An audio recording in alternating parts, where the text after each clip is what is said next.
What was the dumbest assignment you got in school?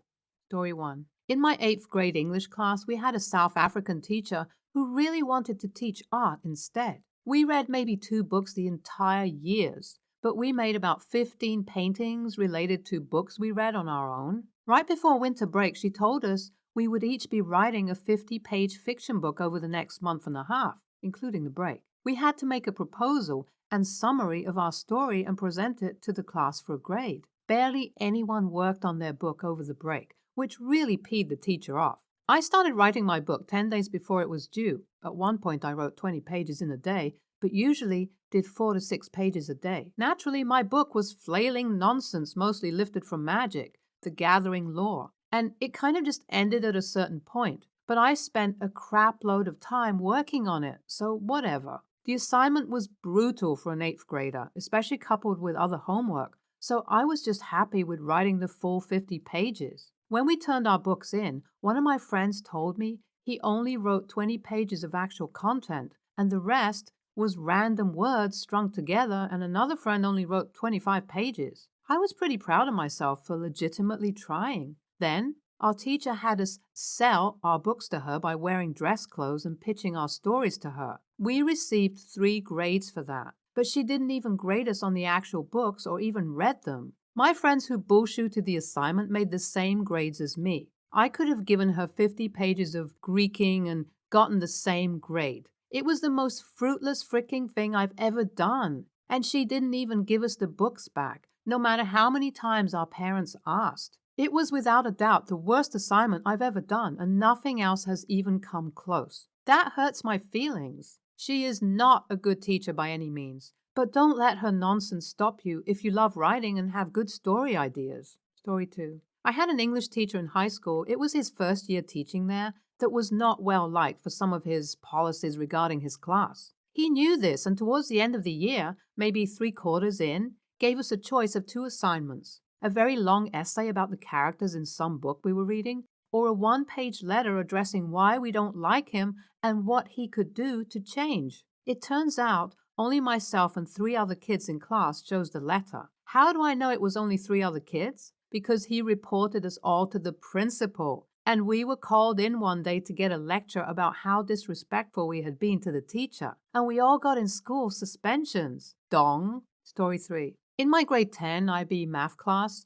one day our teacher was absent and one of the PE teachers subbed in. This guy was an awesome, energetic PE teacher, but knew absolutely nothing about math. So he begins class with assigning us some textbook work and then telling everyone that there was going to be a test at the end of the class. With the IB program being accelerated learning, everyone in the class was freaking out and furiously studying for this surprise test. With about 10 minutes left in class, the teacher tells everyone to take out a piece of paper and to answer the question on the overhead. We had until the end of class to complete our answer. He turns on the projector and the only thing written is, "I just got a new boat. What should I name it?" SS, go frick yourself. Story 4. Lived in Okinawa and went to a DODDS high school for American military children. 9th grade science teacher broke her hip, so they shipped her to Hawaii and replaced her with a PE certified instructor. She had no idea what she was doing. 95% of the students refused to do their work since they could use the excuse of the teacher switching and them being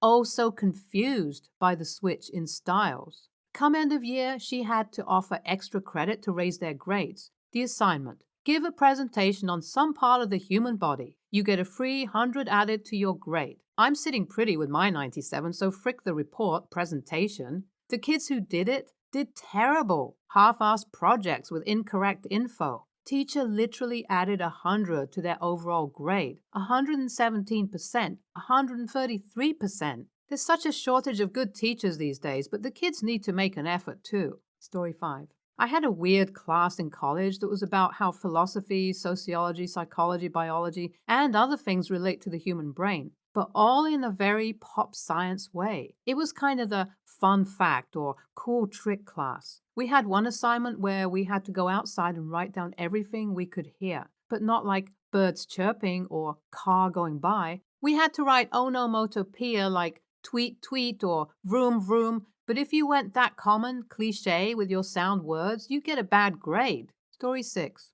To pick up a piece of wood or shell or rock and discuss how it represents you as a person. I have never felt more uncomfortable and stupid in front of other adults. This hunk of dirt is crumbly, like my sanity. Very hippie Oprah rainbow guru crap.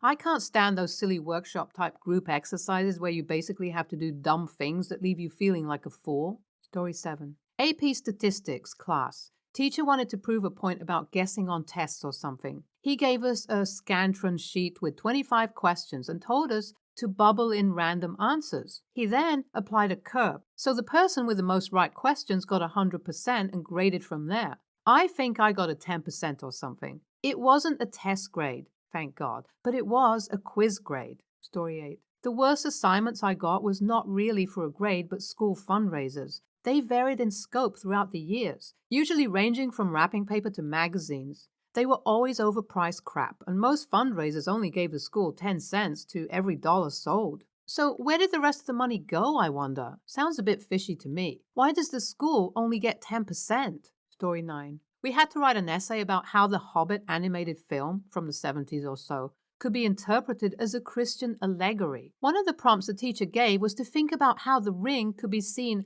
as a divine gift from God to help Bilbo succeed. I did not enjoy that one. Story 10. The Kettle Project. Minimum 4 pages on the history and development of kettles. Story 11. In high school, I had a permanent substitute for our geometry class. It was evident that she had no clue how to teach geon or do the math. This is just one of the bogus assignments. Write 5 math quotes from Stand and Deliver. She was such a bad teacher that she influenced me to become a math teacher. 7 years later, I am having students interested in scientific and mathematical discussions and learning in a very high-need area. I couldn't be any happier. You turned a potentially negative experience into something to your advantage. Well done for becoming a successful teacher. Story 12. In my first year of university, we took a test worth 25% of our grade that was so filled with errors that it was borderline incomprehensible. Multiple choice questions with answer options from a different question, true or false questions like, how long ago, approximately, did we separate from chimpanzees? There were 90 students in an exam hall writing this test. The supervisors did their best. It ended up being bell curve 23% upwards because the average grade was 45%. Story 13. I recently had to take notes on a paragraph, then use my notes to write a paragraph about the topic of the notes. So I was made to rewrite a paragraph over the course of 2 days. Sounds pretty dreary to me, kind of like they were playing games with you just because they could. Story 14. Our 9th grade English teacher told us a long, rambling story about his father's life. Then assigned us all to write a page-long essay on how his father was a hero. Story 15. I had to make a website for a high school class in 1999. That wasn't a stupid assignment, but the way it was graded was. I was a nerd, and I created a website on my personal server. The problem is that the entire thing was written in PHP. I turned it in along with a copy of the source code, and I got an F because it wasn't in HTML, and the teacher didn't understand it. Fricking website was basically an e-commerce site with a shopping cart and everything. Pisses me off just thinking about it. That's pathetic and has nothing to do with your competence levels on getting the assignment done. Story 16. We once had a crossword in chemistry. Crosswords are stupid assignments anyway, but this one took the cake. Instead of clues to figure out and write in blanks, the clues were the words. The assignment was literally to copy the words into the blanks. The teacher used some old Windows 95 program to make them. The program could make either crosswords or word searches. I'm pretty sure she meant to make a word search and made a crossword by accident. But you think she would have realized at some point. She did realize, but said, frick it, I don't want extra work. Story 17. I have had to do Cell City 3 times. Basically draw something that can be an analogy for a cell, and then within it, draw things that could be considered to be analogies for individual organelles. Mind-numbingly easy, incredibly boring, and completely uninformative. My friend did a lab for that assignment, got a 95. Story 18. In junior high, I had a teacher that wouldn't let us go to lunch until everyone laughed for 2 minutes straight. If she saw someone not laughing, she started the clock over again. Finally, we were allowed to go to lunch, 10 minutes late after lots of forced, Angry laughter from peed-off 14-year-olds. What a psycho to force this on the kids. Makes no sense to me at all. Someone should report her to the principal. Click on one of the videos on the screen now, or Karen will sue you.